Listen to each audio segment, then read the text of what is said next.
Bonjour tout le monde, j'espère que vous allez bien. Aujourd'hui on se retrouve pour une vidéo un petit peu plus courte que d'habitude. C'est pas tellement de ma volonté de faire des vidéos courtes, c'est que là en l'occurrence l'histoire est vraiment pas très longue, mais elle est quand même super intéressante. Alors du coup j'avais envie de vous la raconter. Vous inquiétez pas, malgré le décor, on va pas parler de surf.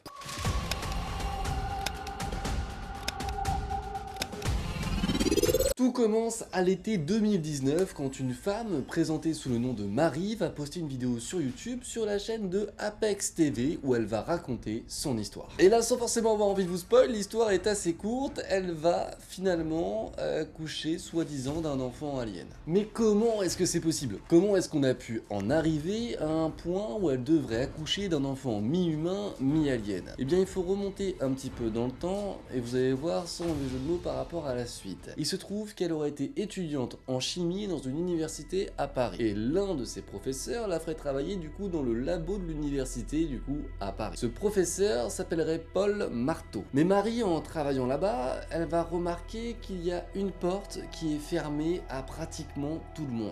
Elle n'a jamais vu personne ni rentrer ni sortir. Une sorte de salle privée, bien gardée, bien secrète. Et Marie, elle est un petit peu curieuse quand même. Elle va avoir envie d'aller découvrir ce qui peut se trouver derrière cette porte. Forcément, vous le voyez venir, il y a très peu de suspense, elle va réussir à trouver un moyen pour rentrer dans cette salle-là. Et là, clairement, elle va tomber nez à nez avec une machine à voyager dans le temps. Déjà, des machines à voyager dans le temps, on a plusieurs modèles physiques. Déjà, c'est plutôt pas mal de réussir à le reconnaître.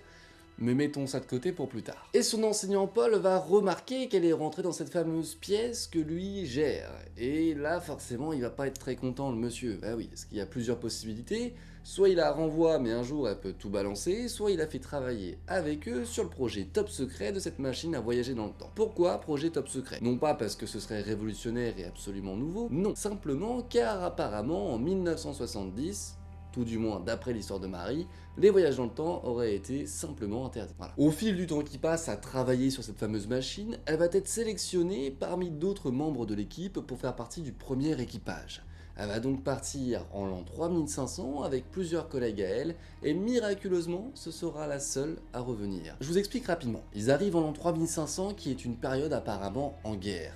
Et à ce moment précis, elle décrit que si ses collègues ne peuvent pas rentrer, c'est suite à leur kidnapping et parce qu'ils ont trop d'ondes radioactives magnétiques qui les empêchent de pouvoir revenir. Mais nous, ce qui nous intéresse, et encore une fois, c'est pas pour de la méchanceté, mais ce ne sont pas ses collègues, c'est sa fameuse grossesse. Elle va donc raconter à son retour qu'elle aurait été inséminée par du coup une race alien venant d'Andromède, et donc qu'elle aurait un enfant mi-humain, mi-alien venant d'Andromède, et que sa gestation durerait 5 mois. Et malheureusement, je n'ai pas plus de détails à vous donner sur cette histoire, car, je la cite, « Je n'entrerai pas dans les détails car la douleur, l'humiliation et la torture que nous avons subie, c'était inhumain. » Maintenant, on va arrêter un petit peu tout ça, et puis on va essayer de reprendre élément par élément ce qui cloche. Le premier élément qui pour moi est quand même important quand je lis cette histoire-là, c'est de réussir à me rattacher au seul élément plutôt plausible et qui paraît à peu près réaliste pour essayer de le vérifier, qui était donc le nom du professeur de l'université, donc le chercheur et le scientifique. Et ce fameux Paul Marteau, malheureusement, je ne retrouve pas son existence. Alors, nom d'emprunt utilisé par les journalistes pour nous raconter l'histoire, ou même nom d'emprunt qu'elle aurait utilisé, possiblement.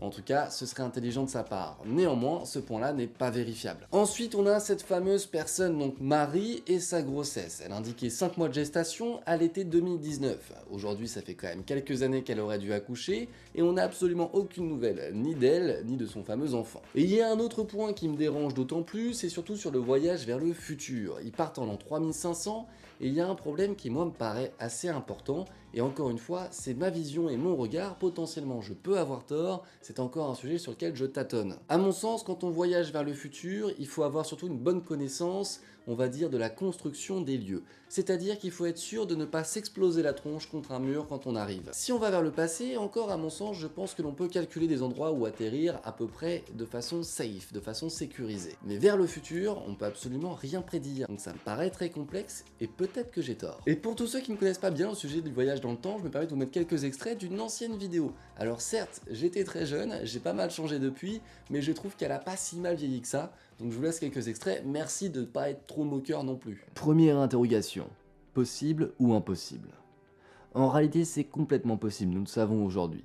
D'ailleurs, certains chercheurs ont nommé leur modèle TARDIS, en rapport avec Doctor Who. Pourquoi? Parce qu'ils ont réussi à créer une boîte rectangulaire dans laquelle on pourrait voyager dans l'espace et le temps. L'idée serait de penser que le temps aurait une courbure tout comme l'espace, et que par conséquent leur boîte pourrait voyager du futur vers le passé.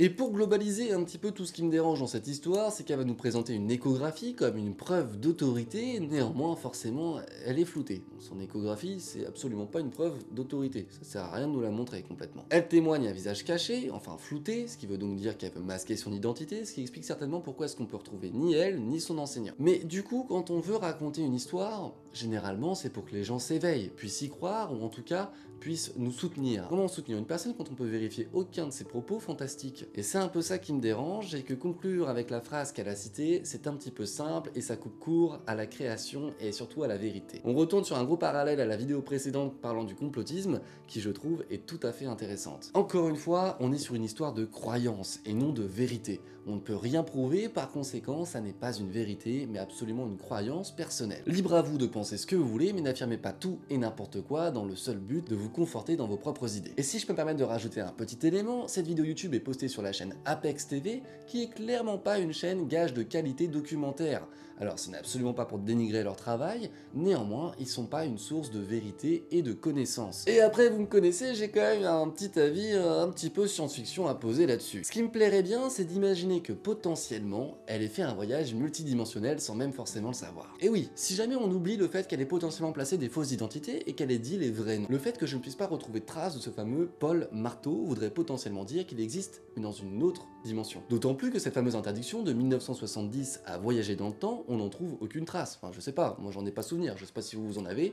Alors déjà, j'étais pas né, mais ça a pas laissé de traces dans l'histoire. C'est pas ce qu'on apprend à l'école, on est d'accord. Après, ce qu'on apprend à l'école, c'est un autre débat. Néanmoins, il n'y en a absolument aucune trace de ça. Peut-être que elle, dans sa dimension, c'était un truc très important. Un petit peu comme certaines grandes lois ont eu une importance ici. Je ne sais pas, je saurais pas vous dire, mais c'est peut-être une éventualité. Peut-être que dans le futur, il y a eu un changement un peu particulier qui l'a fait changer de dimension. C'est ultra fantasque, ultra science-fiction, et ça me plaît bien d'imaginer ça. Et c'est peut-être ce qui me frustre avec cette histoire, c'est qu'elle a peut-être pas été assez loin dans la création à mon goût. Moi j'aime bien quand ça va un peu plus loin et quand je peux un peu plus rêver. Et ça vous montre qu'encore une fois, on peut avoir un avis, on peut avoir un regard, on peut avoir une envie, mais ça ne veut pas dire que pour autant c'est une vérité, car on ne peut absolument pas la prouver. Néanmoins, ça ne nous empêche pas de rêver. Ok, avant de vous laisser, je dois vous dire absolument une petite chose qui est, à mon sens, importante. J'ai envie d'appeler ça l'équipe Psychos, mais en fait, je sais pas trop comment je peux l'appeler. On reprend les lives le lundi 11 octobre, donc pour tous ceux qui regardent cette vidéo aujourd'hui, ce sera demain à 21 h sur Twitch.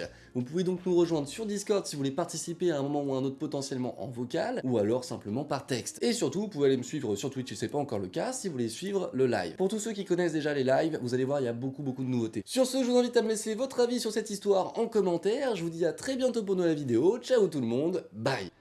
Mais alors, ne pensez-vous pas qu'un jour, quand on découvrira la technologie pour le faire, il ne faudrait pas plutôt la garder secrète? Est-ce qu'il ne faudrait pas tout faire pour ne pas communiquer sur cette invention et la garder secrète? Le temps, c'est quelque chose de beau, c'est quelque chose de magnifique et de mystérieux.